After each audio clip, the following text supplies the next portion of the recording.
Minasan konnichiwa, Isokarara Junri desu. Hi there, my name is Junri, and I'm here to share with you my journey as a MEXT Scholar. So my presentation is divided into three parts. I'll start with the exciting journey as a MEXT Scholar. Also, I'll be sharing with you the insights that I got in a form of hacks to maximize your experiences as a MEXT Scholar.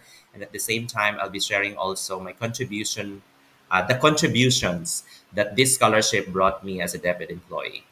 So let me start with the exciting journey as a MEX scholar. So, truth be told, I was told about this scholarship 3 years before my application for scholarship in Japan. A former colleague of mine, a former supervisor, his name was Ma'am Adi Alaban. She attended a training in Panay, and when she came back, she told me about the scholarship, but I hesitated it at first. I didn't apply for the scholarship.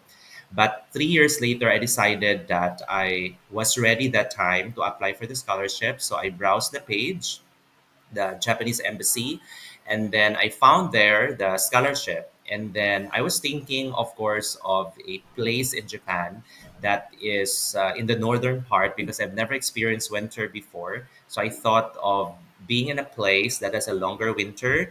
That's when I decided to choose Tohoku.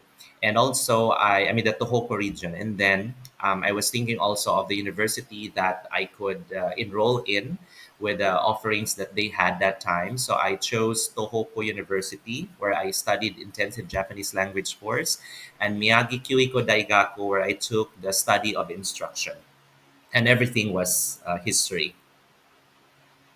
Now, there were a lot of first time experiences that I had in Japan. One of them was onsen. There's this Mori group in Japan. They're composed of elderly Japanese women and men. And what they did was to organize events. And also, they would provide us a lot of assistance. In fact, when I arrived in Sendai for the first time, they picked me up at the train station and brought me to the university dormitory. So they brought us to onsen, and that was the first time that I experienced onsen. And also Capsule Hotel. I went to Tokyo that time, and this Capsule Hotel was located in Shinjuku Station. It was very difficult to find because the buildings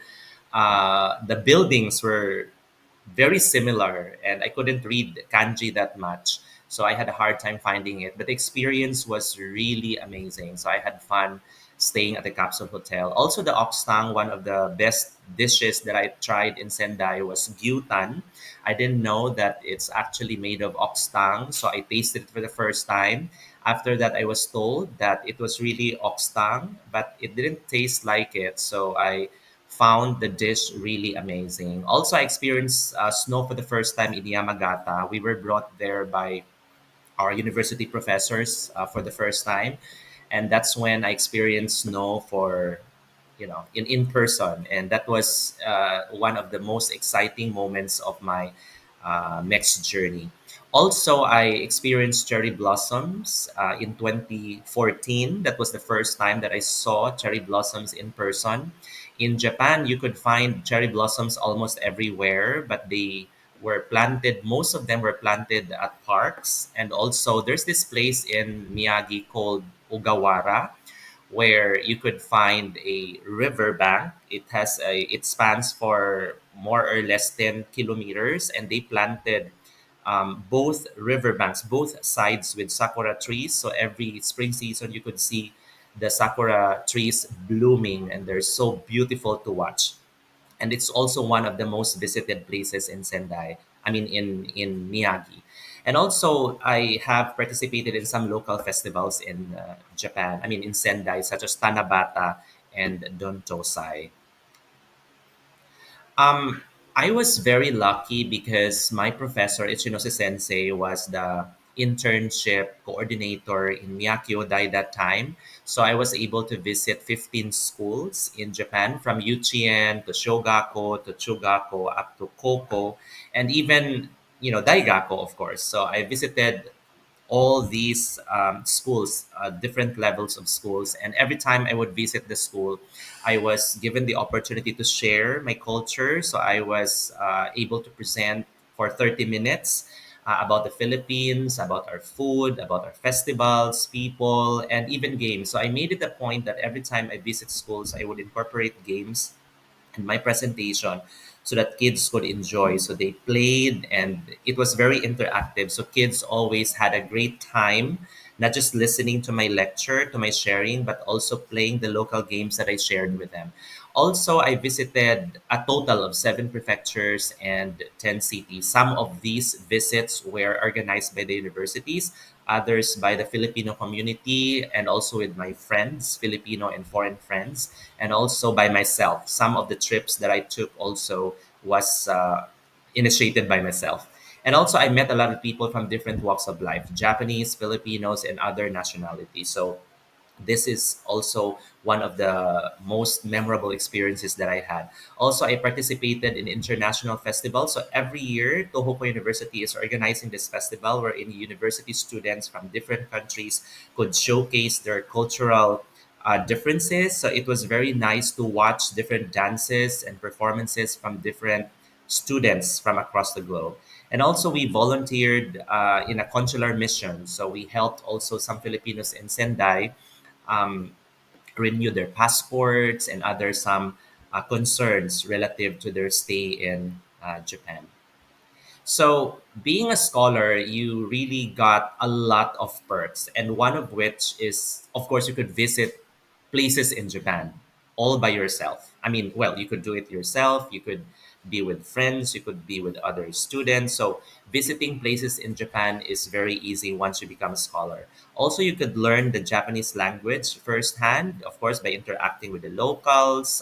When you buy vegetables just in the market, go to department stores, and also you can expand your network since you could also meet a lot of professionals in there, teachers who share the same experiences. So regardless of your cultural differences, because you share common experiences, it's really nice that you could share, interact, and also learn from them. Also, we could interact with fellow scholars from across the globe. That's also one best experience that you could get in there. And also, you had a chance to conduct researches in your discipline. In my case, I was required only to submit one research paper, but since I was able to finish it ahead of time, I was given one more research output or research assignment by my professor. And that time, I was able to make a research study on the comparative comparison of the Japanese and Philippine curricula. Also, I was able to visit the Philippines during the course of the scholarship. So, in betweens were also allowed, but of course, we have to ask permission from our professor from the university. And also, I received a stipend while receiving my full salary in the Philippines. So, that time, I was already an education program supervisor in the Philippines. I just got promoted before I went to Japan. So while I was receiving my stipend in there, I was also receiving my full salary in the Philippines. And other than that, I was able to apply also for a work permit. So I was assigned as a as an English teacher in two schools. One was in Mafu Mafu and another was in one school also in Sendai for kids. So it was amazing because, of course, when you work, it's not just about the salary that you get, but more so of the experience interacting with kids, small kids. They're very disciplined despite their age.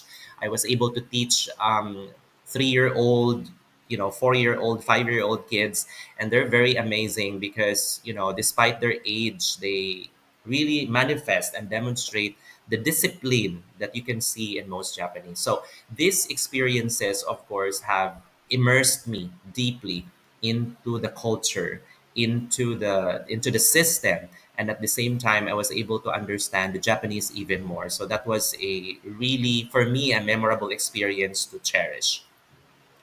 Now, these are the insights that I have gained from my stay in Japan, and I will present this in a form of hacks to maximize your learning. One is time management. Japanese people value punctuality. So, if the event starts at 7 o'clock, it should be 7 o'clock. Do not come at 6:59, or maybe yes, you can come earlier than that, but it cannot start at 6:59 because it will start at 7 o'clock. So you have to come earlier so that you can catch up, the schedule. And please do not be late of course. And as much as possible, you have to prepare your daily schedule, weekly schedule. There are a lot of activities that are related to your stay there as a scholar. So you have to make yourself available as much as possible. So my sensei, for example, Ichinosu sensei would organize events for me. And every time he would call me to make to block that particular date in my calendar, I have to make sure that there is always a time for that, because that's what you are there for, to learn and to be able to immerse with the Japanese culture. So make yourself available. Also, be ready whenever possible. So you have to share your culture, make presentations, interact with kids, and make the most of your time. So visiting schools is one of the most amazing experiences I had in Japan. So interacting with kids. So again, I would always incorporate games in my presentation so that kids could enjoy, and at the same time they could interact with me. So it was really a pleasant experience. And also, you have to stay grounded. You have to be humble. You have to be sincere and respect other cultures. There are times when your culture, or when your idea is a little bit different from that of another person. So all you have to do is just to be humble and to be respectful. So that's one thing also that I have learned. You have to stay grounded. And lastly, what contributions did this scholarship bring to me as a deputy employee? Of course, number one, it helped me in my promotion. When I went to Japan, I was still an education program supervisor. When I came back here, I was promoted as a chief education supervisor, and the documents that I had from Japan formed part of the application of education. So I had to gather the memorandum, the MOA, the work application plan or the action plan upon arrival here after the scholarship, and the program completion report, of course, the accomplishment report that you have done after the scholarship. So these are important documents that you need to document or to keep, so that when you apply for the next promotion, you have something to show to the panel.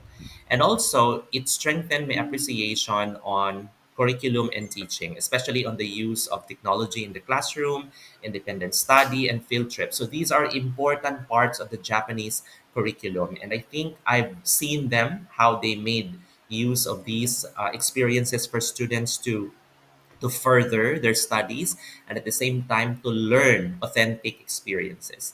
Also, it widened my understanding on school policies, especially on engaged time on task. In Japan, there are no disruptions of classes. So all days of the year, students really had to go to school and they could learn, teachers could teach them.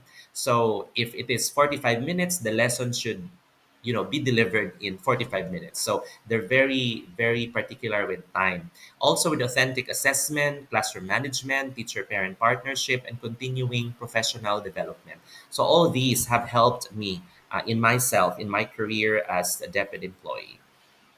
And the last but not the least, it has opened doors for more opportunities. Of course, more teaching jobs. So right now, I'm still doing online teaching job as an online tutor to Japanese students, and also speakership. I got also invited in various occasions by schools offering Japanese as their foreign language, and also, I mean, of course, under the special curricular program, and also seminars and conferences. So right now, I have attended series of trainings on teaching.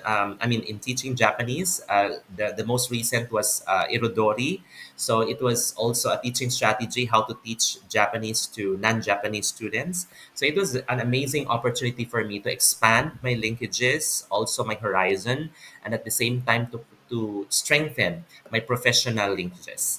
So I'd like to take this opportunity to say thank you to the Consulate of Japan in Cebu, Sir Renato, for giving me this opportunity to share my experiences with you guys. I hope that my little sharing would ignite your passion, your motivation, and it will serve as an inspiration for you to make meaningful connections, meaningful experiences as you go through with your journey as a mixed scholar.